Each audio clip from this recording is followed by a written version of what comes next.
기도하겠습니다. 사랑합니다. 축복합니다.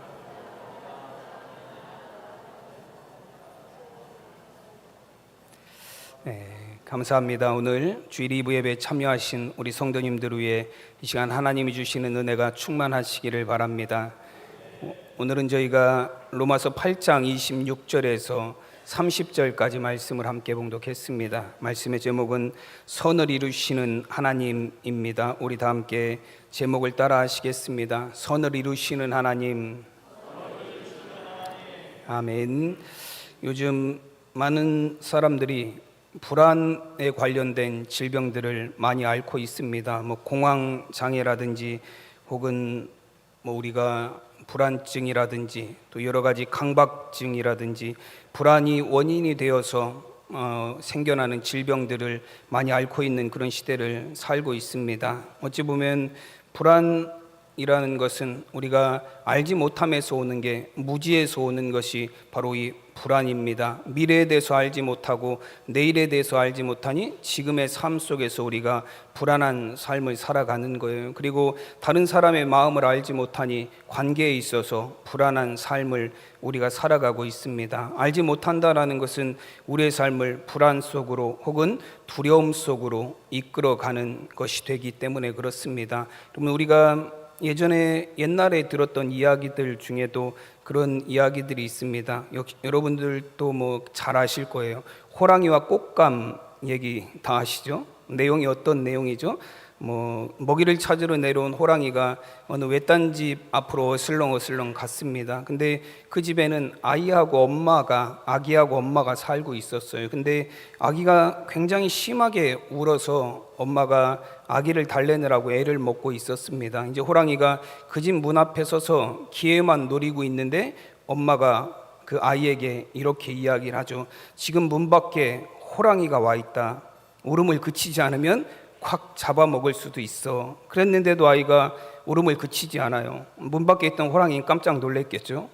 내가 온 걸 어떻게 알았지라고 하면서 놀라고 있을 때 아이는 계속 울고 있었어요. 근데 엄마가 나중에는 어떤 이야기를 아이에게 하냐면, 호랑이가 왔다고 해도 울음을 그치지 않는 아이에게 꽃감이 여기 있다, 꽃감 하고 무언가를 이렇게 얘기하는 장면이 보였어요. 근데 꽃감이 여기 있다, 꽃감 하는 순간 아이가 울음을 뚝 그쳤습니다. 그리고 호랑이는 밖에서 그 이야기를 듣고 있다가 뭐라고 생각했죠? 도대체 꽃감이 뭐길래 호랑이가 왔다고 해도 울음을 그치지 않던 아이가 곶감이 있다고 하니까 갑자기 울음을 뚝 그치나. 곶감이라는 것이 정말로 무서운 것인가 보다, 무서운 놈인가 보다라고 생각을 했어요. 근데 그 순간 그 집에 담을 넘던 소도둑이 그 집에 들어와서 아마 소를 훔치려고 담을 넘었나 보죠. 담을 넘던 소도둑이 담을 넘어서 뚝 뛰어내렸는데 어디로 떨어지냐면 호랑이 등 위로 떨어졌어요. 그 순간 호랑이가 뭐라고 생각을 했죠? 꽃감이 나를 잡아먹으려고 내 등 뒤에 올라탔다라고 생각을 한 거예요. 그리고 호랑이가 여기서 머뭇거리면 내가 꽃감에게 잡혀 먹일 것이다라고 생각하고 막 그 집에서 달아나기 시작했습니다. 그럼 이게 그 호랑이와 꽃감에 관련된 그런 이야기예요. 여러분, 알지 못하면, 꽃감이 무엇인지 알지 못하지만 꽃감이라는 것이 무엇인지 아는 사람은 꽃감에 대해서 무서운 생각을 전혀 갖지 못할 거예요. 그렇지만 이 호랑이는 꽃감이 무엇인지 알지 못했기 때문에 단순히 무서운 거라고 생각하고 자신의 등 뒤에 올라탄 것이 자신을 잡아먹으려는 꽃감이라 생각하고 두려움에, 불안함에 도망할 수밖에 없었습니다. 여러분, 재미있는 얘기지만 교훈이 담겨져 있는 얘기예요. 여러분, 우리도 알지 못하면 우리가 무서워하지 않을 수 있고 두려워하지 않을 수 있는 것임에도 불구하고 우리가 알지 못하고 정확하게 깨닫지 못하면 우리는 그것으로 인해서 불안과 두려움 가운데 살아갈 수 있다는 것입니다. 여러분, 그것이 우리의 인생의 연약함이에요. 그래서 오늘 26절 말씀에 보면 이와 같이 성령도 우리의 연약함을 도우시나니 우리는 마땅히 기도할 바를 알지 못하나 오직 성령이 말할 수 없는 탄식으로 우리를 위하여 친히 간구하시느니라 말씀합니다. 여러분, 성령이 우리의 연약함을 도우신다라고 말씀하세요. 우리는 연약하다라는 거예요. 그래서 우리는 연약하기 때문에 우리가 마땅히 기도할 것이 무엇인지도 알지 못한다라고 말씀합니다. 알지 못하기 때문에 우리는 연약한 존재들이에요. 나에게 정말로 필요한 것이 무엇인지, 나에게 정말로 좋은 것이 무엇인지, 나에게 정말로 유익이 되는 것이 무엇인지 우리는 알지 못한다라는 거예요. 그래서 하나님 앞에 기도할 때도, 하나님 앞에 구할 때도 우리는 엉뚱한 것들을 구할 때가 많이 있다라는 거예요. 여러분, 어린아이들이 그렇지 않습니까? 어린아이들이 부모님한테 요구하는 것들을 보면 때로는 자기에게 해가 되는 걸 요구할 때도 있어요. 자기에게 전혀 이득이 되지 않는데 때로는 그것 때문에 내가 다칠 수 있는데도 아이들이 막 울면서 땅바닥을 굴러다니면서 부모님한테 그거 사달라고, 갖고 싶다고 떼를 쓰는 경우들도 많이 있습니다. 여러분, 우리가 마땅히 기도할 바를 알지 못한다는 건 그런 걸 의미하는 거예요.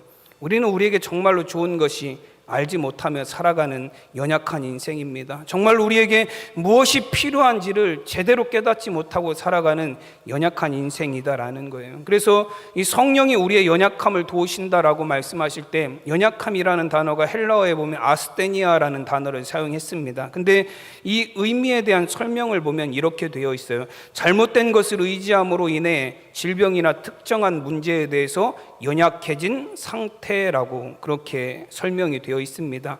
여러분, 잘 알지 못해서 엉뚱한 걸 의지하는 바람에 연약해진 상태라는 거예요. 우리도 가끔 주변에서 그런 경우들을 봅니다. 어떤 분이 감기인 줄 알고 계속 병원에서도 감기라 그러니까 감기인 줄 알고 감기약만 먹었더니 안 나아요. 나중에는 더 심해져서 병원에 119에 실려가서 봤어요. 감기가 아니라 폐렴인 경우 있습니다. 감기가 아니라 무슨 뇌수막염인 경우도 있어요. 감기하고 증상은 비슷하지만 감기보다 훨씬 큰 질병인 경우들이 있습니다. 근데 그때는 감기라고만 알고 있어서 그 약만 먹고 그것만 의지하고 낫기를 기다렸어요. 근데 잘못 안 그런 무지가 결국엔 나를 더 연약한 상태로 이끌어 간다라는 거. 이게 바로 연약함이에요. 알지 못함 때문에, 무지함 때문에 점점 더 연약함에 노출되어 가는 그것이 우리 인생의 모습이다라고 말씀합니다. 여러분, 심지어 우리는 마땅히 기도할 바를 알지 못하는 상태예요.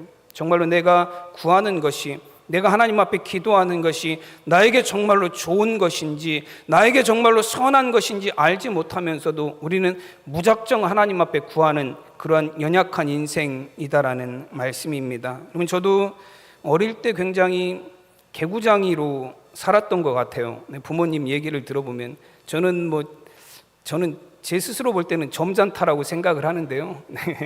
그렇지 않은 것 같습니다. 어릴 때 얘기를 들어보면 굉장히 말썽도 많이 피우고 장난도 많이 치고 부모님 속도 많이 썩혀드렸던 것 같아요. 그 중에서 한 가지가 기억이 남는 건 뭐냐면 제가 아마 한 4, 5살쯤 된 것 같아요. 기억은 전 잘은 안 나요. 그 사건 전체가 나는 건 아니지만 4, 5살쯤 됐는데 제가 빙초산을 먹은 적이 있어요. 지금은 우리가 식초를 해서 희석된 식초잖아요. 그래서 그냥 먹어도 큰 지장이 없지만 그때는 지금부터 한 45년 전 그때쯤이니까 다들 빙초산을 물에다가 이렇게 섞어가지고 쓰시던 시절이에요. 그때 교회에서 부흥회를 했는데 여름이라서 강사님 대접을 한다고 이제 그 교인들이 시원한 냉국을 하신다고 빙초산을 가지고 와서 그 냉국을 만들어서 강사님을 대접했어요. 근데 그걸 가져가야 되는데 빙초산을 두고 가신 것 같아요. 바카스병에 담겨져 있는 빙초산을. 근데 저희 부모님 얘기를 들어보면 그 바카스병에 담겨져 있는 빙초산을 저희 작은 형이 그걸 땄대요. 네. 여기 있죠, 지금? 네. 네. 저희 형이 따서 그거를 냄새를 맡아보더니 그냥 내려놨대요. 왜냐하면 이게 못 먹을 거니까 그냥 내려놨겠죠. 근데 제가 그걸 유심히 지켜보고 있다가 형이 내려놓자마자 형이 내려놓자마자 그걸 집어서 입으로 그냥 확 가져갔다 그래요. 냄새를 맡아볼 새도 없이. 왜냐하면 형이 다시 집어서 먹을까 봐 그랬겠죠. 네. 근데 그게 바카스병에 들어있는 빙초산이었던 거예요. 이게 아마 목 뒤로 넘어간 것 같진 않아요. 넘어가면 식도가 다 탄다 그러더라고요. 식초가 다 타고 그래서 큰일 나는데 이게 넘어가지 않고 입안에만 있다가 다 토해낸 것 같아요. 저는 지금도 기억나는 장면이 뭐냐면, 근데 그때는 다 그랬는지 모르겠지만 119 타고 간 것도 아니고 택시 타고 간 것도 아니고 그때 버스를 타고 병원으로 갔어요. 그런데 버스를 타고 가면서 제가 피를 계속 토하는 장면이 생각이 나더라고요. 계속 입에서 아마 살점들이 빙초산에 다 녹아서 살점들이 떨어졌는지 계속 피를 토하던 그런 장면만 어렴풋이 생각이 납니다. 여러분, 그게 나를 죽이는 건지도 모르고 잘못하면 그게 나에게 어떤 큰 해를 끼칠지도 모르고 우리는 그걸 탐하고 그걸 구하고 그걸 먹는 그런 인생을 살아가고 있습니다. 여러분, 이것이 우리의 연약함이에요. 내가 취한 그것이, 내가 구하는 그것이, 내가 하나님 앞에 요구하는 그것이, 내가 기도하는 그것이 과연 나에게 좋은지 나쁜지도 알지 못하고 우리는 당장 눈앞의 것들만 바라보면서 하나님 앞에 구하는 삶을 살아가고 있다라는 거예요. 우리는 연약하기 때문에 그렇다라는 것입니다. 여러분, 열왕기상에 보면 솔로몬 왕이 등장을 합니다. 솔로몬 왕은 지혜로운 사람이에요. 근데 왜 솔로몬 왕이 지혜로운 사람입니까? 그는 자신에게 좋은 것이 무엇인지를 알았던 사람이기 때문에 그래요. 여러분, 솔로몬이 왕이 되어서 하나님이 그에게 내가 너에게 무엇을 해주기를 원하냐고 물으셨을 때 솔로몬 왕은 하나님께 이런 것을 요구했습니다. 열왕기상 3장 9절에 보면 누가 주의 이 많은 백성을 재판할 수 있사오리이까 듣는 마음을 종에게 주사 주의 백성을 재판하여 선악을 분별하게 하옵소서라고 요구했습니다. 여러분, 솔로몬 왕은 하나님 앞에 하나님, 나는 알지 못합니다. 나는 이 백성들에게서 무엇이 선하고 무엇이 약한 것인지를 분별할 수 있는 그런 지혜가 없습니다. 하나님께서 나에게 듣는 마음을 주셔서 내가 알지 못하는 것을 알게 하시고 내가 알지 못하는 것을 깨닫게 하셔서 바른 판단을 내릴 수 있도록 하나님 지혜를 주시옵소서. 여러분, 솔로몬 왕이 이것을 하나님께 요구했어요. 그랬더니 하나님께서 솔로몬 왕에게 이렇게 말씀하셨습니다. 이에 하나님이 그에게 이르시되 내가 이것을 구하도다. 자기를 위하여 장수를 구하지도 아니하며 부도 구하지 아니하며 자기 원수의 생명 멸하기도 구하지 아니하고 오직 송사를 듣고 분별하는 지혜를 구하였으니 내가 내 말대로 하여 내게 지혜롭고 총명한 마음을 주노니 내 앞에도 너와 같은 자가 없었거니와 내 뒤에도 너와 같은 자가 일어남이 없으리라 말씀하셨습니다. 하나님께서 솔로몬 왕에게 하신 말씀을 자세히 보세요. 내가 부를 구하지도 않고 재물을 구하지도 않았다라는 거예요. 내가 장수를 구하지도 않았다라는 거예요. 내가 내 원수의 생명을 멸하기를 구하지도 않았다라는 것입니다. 여러분, 우리는 하나님 앞에 어떤 것들을 구하며 살아갑니까? 우리가 구하는 것 아닌가요? 재물과 건강과 그런 것들을 우리가 하나님 앞에 구하며 살아요. 물론 하나님께서 우리에게 재물의 복도 주시기를 원하고 건강의 복도 주시기를 원하고 장수의 복도 주시기를 원합니다. 여러분, 그러나 우리가 구하는 모든 것들 가운데 정말로 우리에게 생명을 주는 것이 무엇인지를 깨닫는 저와 여러분이 되시기를 간절히 축원합니다. 여러분, 솔로몬 왕처럼 정말로 나의 연약함을 인정하고 하나님, 나는 할 수 없으니 그러나 하나님은 하실 수 있으니 하나님의 말씀을 듣는 지혜를 주시옵소서. 나는 안 되지만 하나님은 하실 수 있는 그 지혜를 나에게 주셔서 내가 하나님의 뜻을 이 땅에 이루어가는 하나님의 선을 분별하여 판단할 수 있는 참 지혜를 저에게 주시옵소서. 여러분, 이것이 솔로몬의 지혜예요. 솔로몬이 왜 지혜로운 사람이냐면 나는 알지 못한다라는 걸, 나의 연약함을 인정하고 하나님은 아시는 분이시다라는 것 인정하고 하나님의 말씀을 듣는 지혜로운 마음을 구했기 때문에 그렇습니다. 여러분, 우리에게 필요한 것은 많은 걸 아는 것이 우리에게 필요한 게 아니에요. 우리는 아무리 많은 지식을 쌓고 우리가 아무리 많은 것을 배운다 할지라도 우리의 머리는 많은 것을 채워 놓을 만큼 충분하지 않습니다. 여러분, 그러나 오늘 말씀에서도 보면 우리가 마땅히 기도할 바조차도 알지 못하는 연약한 인생이지만 우리가 분명하게 아는 것 한 가지가 있다라고 고백을 합니다. 여러분, 오늘 28절 말씀에 보면 우리가 알거니와 하나님을 사랑하는 자 곧 그의 뜻대로 부르심을 입은 자들에게는 모든 것이 합력하여 선을 이루느니라 말씀합니다. 여러분, 우리는 무지하기에 알지 못하기에 불안하고 두려운 인생을 살아갑니다. 우리는 스스로에게도 무엇이 유익이 되는지 무엇을 구해야 하는지 알지 못하는 그런 연약한 인생을 살아갑니다. 그러나 28절 말씀에서는 우리가 그럼에도 불구하고 분명하게 알아야 될 사실 한 가지가 있다라고 말씀합니다. 그 한 가지만 알게 되면 우리는 더 이상 무지함 때문에, 알지 못함 때문에 불안하고 두려운 인생을 살지 않을 수 있다라고 말씀합니다. 무엇을 알아야 된다라는 거예요? 하나님은 우리의 삶의 모든 일을 통해서 하나님의 선을 이루어 가신다라는 사실이에요. 우리는 내일 당장 어떤 일이 있을지 알지 못해요. 우리는 당장 우리의 삶 속에 어떤 고난이 다가올지 알지 못합니다. 지금 내가 행한 일이 어떤 결과로 우리에게 다가올지 알지 못해요. 그래서 우리는 불안합니다. 그러나 우리가 알아야 될 한 가지 사실이 있다라고 말씀하시는 거예요. 당장 내 눈앞에 내 삶에 어떤 일이 일어날지 알지 못하지만 어떤 일이 일어나든지 간에 하나님은 나의 삶의 모든 일들을 통해서 하나님의 선을 이루어 가시고 하나님의 구원을 이루어 가신다라는 사실이에요. 우리가 그것 하나는 분명하게 알고 인생을 살아야 될 줄로 믿습니다. 여러분, 시편 23편은 다윗의 시예요. 우리가 너무나 잘 알고 있는 시이기도 합니다. 시편 23편 1절과 2절에서 다윗은 고백합니다. 여호와는 나의 목자시니 내게 부족함이 없으리로다. 그가 나를 푸른 풀밭에 누이시며 쉴 만한 물가로 인도하시는도다. 고백합니다. 하나님이 나의 목자가 되어주셔서 나의 삶을 푸른 풀밭으로 쉴 만한 물가로 인도하여 가신다라고 다윗은 고백을 합니다. 하나님의 인도하심 가운데 나의 삶이 있다라는 거예요. 나는 마치 양이 되어서 목자 대신 하나님을 따라가는 삶을 살아간다라는 거예요. 근데 시편 23편 4절에는 이런 구절의 말씀이 있어요. 내가 사망의 음침한 골짜기로 다닐지라도. 그러면 하나님이 목자가 되어셔서 나의 삶을 인도하시는데도 어디를 지나가요? 사망의 음침한 골짜기를 지나가요. 그리고 하나님이 목자가 되셔서 나의 삶을 인도하시면 사망의 음침한 골짜기나 고난은 하나도 없을 것 같은데, 하나님이 나의 목자가 되셔서 나의 삶을 인도하시는데도 사망의 음침한 골짜기를 지나갑니다. 그리고 내 앞에는 더 어떤 길이 있을지 알 수 없어요. 여러분, 그런데도 다윗은 뭐라고 고백합니까? 내가 사망의 음침한 골짜기로 다닐지라도 해를 두려워하지 않는다라고 고백을 해요. 왜냐하면 하나님이 나의 목자가 되시고 나와 함께 하시고 결국 지팡이와 막대기로 나를 안위하셔서 영원한 생명의 길로, 의의 길로 나의 삶을 인도하실 것을 믿기 때문입니다.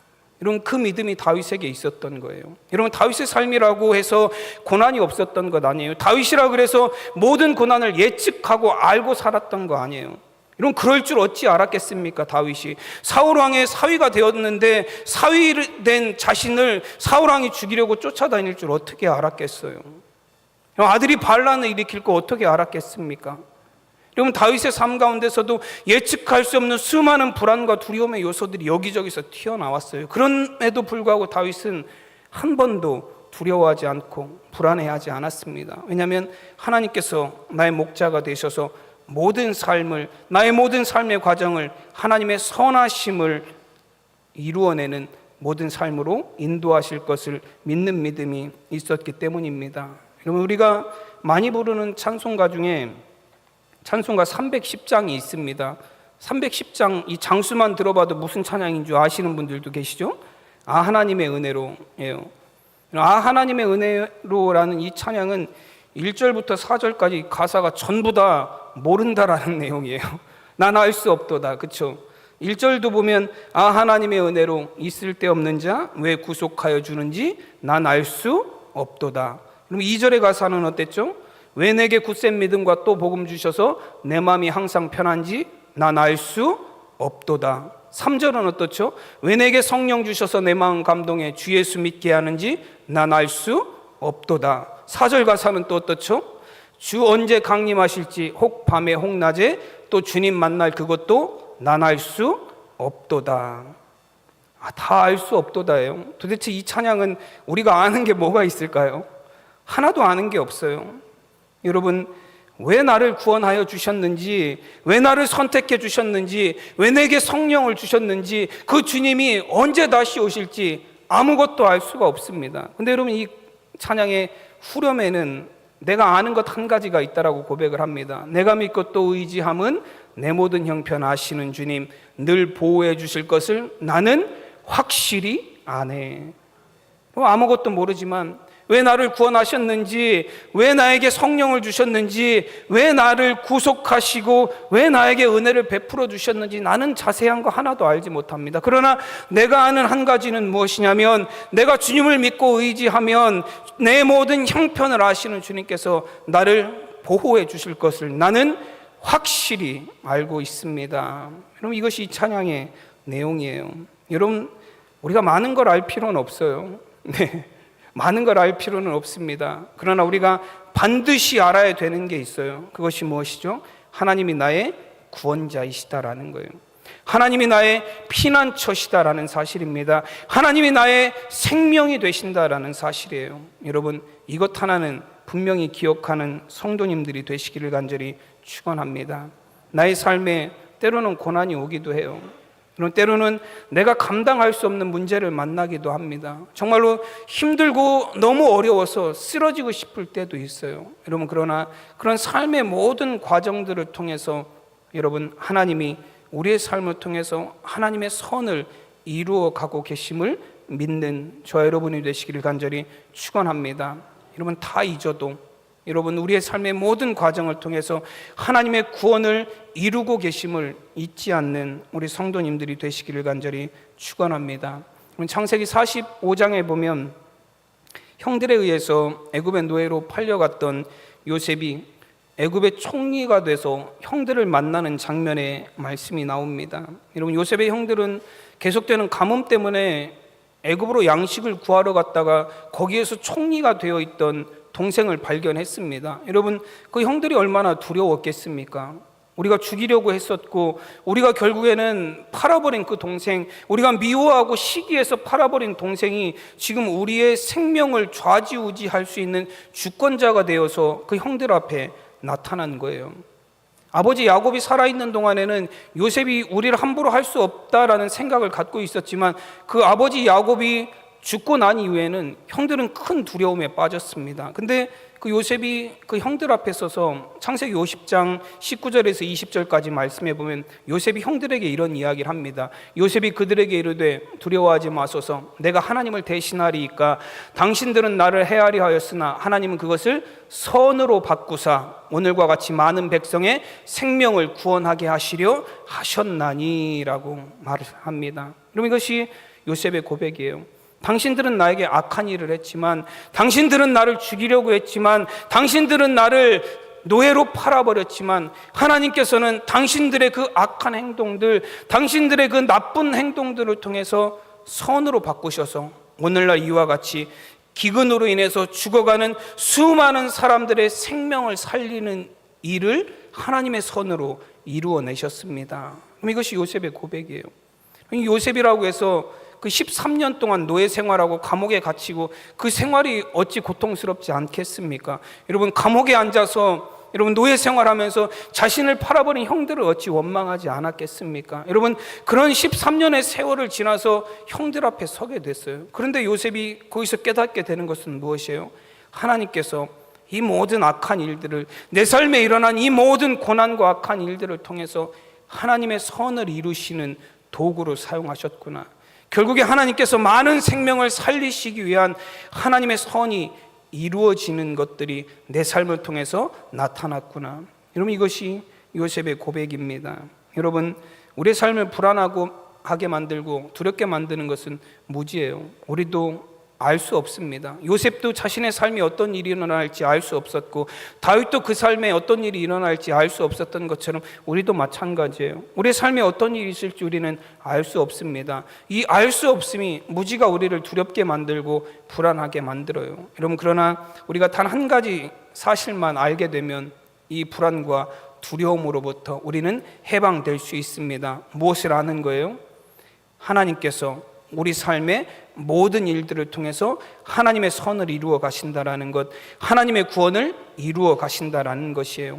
우리 오늘 28절 말씀입니다. 우리가 한번 다 함께 오늘 28절 말씀 함께 읽어보도록 하겠습니다. 준비 시작. 우리가 알거니와 하나님을 사랑하는 자 곧 그 뜻대로 부르심을 입은 자들에게는 모든 것이 협력하여 선을 이루느니라. 아멘. 여러분, 하나님은 우리를 의의 길로, 구원의 길로 인도하시는 목자가 되십니다. 결국 하나님은 우리를 하나님의 나라로 이끌어 가실 것입니다. 우리가 하나님의 인도하심에 따라 살 때에 우리가 도착할 우리의 종착지는 너무나도 분명합니다. 중간중간 위험한 길을 지난다 할지라도, 고난의 길을 간다 할지라도, 다윗의 고백처럼 사망의 음침한 골짜기와 같은 곳을 지난다 할지라도 두려워하지 않는 성도님들이 되시기를 간절히 축원합니다. 결국 하나님께서는 그 모든 길을 지나서 하나님께서 우리를 위하여 예비하신 하나님의 나라로, 하나님의 구원으로 우리를 인도하실 것이기 때문입니다. 오늘 29절 말씀에서 또 바울은 이런 고백을 합니다. 하나님이 미리 아신 자들을 또한 그 아들의 형상을 본받게 하기 위하여 미리 정하셨으니 이는 그로 많은 형제 중에서 맏아들이 되게 하려 하심이니라 말씀합니다. 여러분, 29절의 말씀에 보면 두 번이나 반복해서 나오는 단어가 있어요. 어떤 단어냐면 미리라는 단어예요. 미리 아신 자들을 미리 정하셨으니 라는 말씀입니다. 여러분, 하나님께서 우리를 향한 모든 일들을 미리 계획해 놓으셨다라는 거예요. 여러분, 우리는 알지 못하지만 누구는 알고 계시다라는 거죠. 하나님은 이미 다 알고 계시다라는 거예요. 우리의 삶의 모든 길들을 하나님은 다 알고 계십니다. 그래서 우리는 알 수 없는 길을 가지만 불안할 필요 없습니다. 왜냐하면 하나님께서 우리의 삶의 걸음걸음을 하나하나 인도해 가시기 때문에 그렇습니다. 여러분, 우리도 가끔 운전하며 가다 보면 차 안에 많은 분들이 타는 경우가 있어요. 우리 여선교 회원분들도 4월 달에 저기 태안으로 야유회 갔다 오셨죠? 네, 그때 운전은 누가 하셨죠? 기사님이 하셨죠. 네, 운전은 기사님이 하셨어요. 기사님이 운전하시는 동안 우리 권사님들은 자리에 앉으셔서 뭐 하셨나요? 어디로 가야 될지 상의하셨나요? 다음은 어디로 가야 되고 다음은 어디로 가야 되고 그런 거 상의 안 하셨죠? 그냥 얘기하시고, 네, 가끔 일어나셔서 좀 흔드시고, 네. 거기서 기사한테 다 맡겨놓고 거기서 마음대로 얘기도 하고 놀기도 하고 먹기도 하고 다 한 거예요. 그러면 가는 건 누가 알아서 가요? 기사가 알아서 가요. 우리는 뭐만 알고 있으면 돼요? 우리가 가는 목적지만 알고 있으면 돼요. 세세한 길을 알아서 찾아가는 건 기사가 하는 역할이에요. 여러분, 하나님이 우리의 삶을 인도하신다라는 건 그런 의미를 갖고 있습니다. 우리는 우리의 삶에 일어나는 세세한 일들에 대해서 우리는 다 알 필요가 없어요. 우리는 무엇만 알면 돼요? 우리가 가야 될 최종 목적지만 알면 돼요.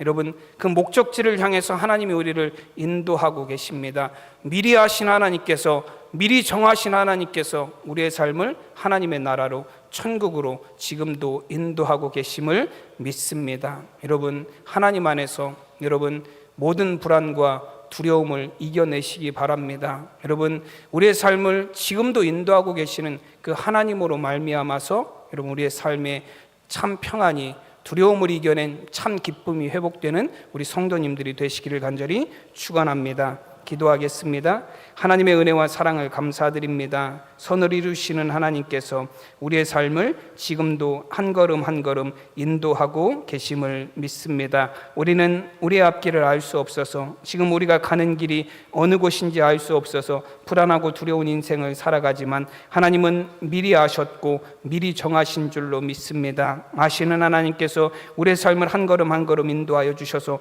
고난 가운데서도 우리를 건져주시고 어려움 가운데서도 우리의 손을 붙들어 주시고 넘어진 우리를 다시 일으켜 세워주셔서 하나님의 나라로, 천국으로 하나님의 선을 이루시기 위해서 지금도 인도하고 계신 줄로 믿습니다. 그 하나님을 의지하며 신뢰하며 그 확신을 가지고 믿음 안에서 세상의 모든 두려움과 불안함을 이겨내고 참 기쁨을 누리며 살아가는 우리 성도들 되게 하여 주시옵소서. 감사하며 우리 주 예수 그리스도의 이름으로 기도드리옵나이다. 아멘.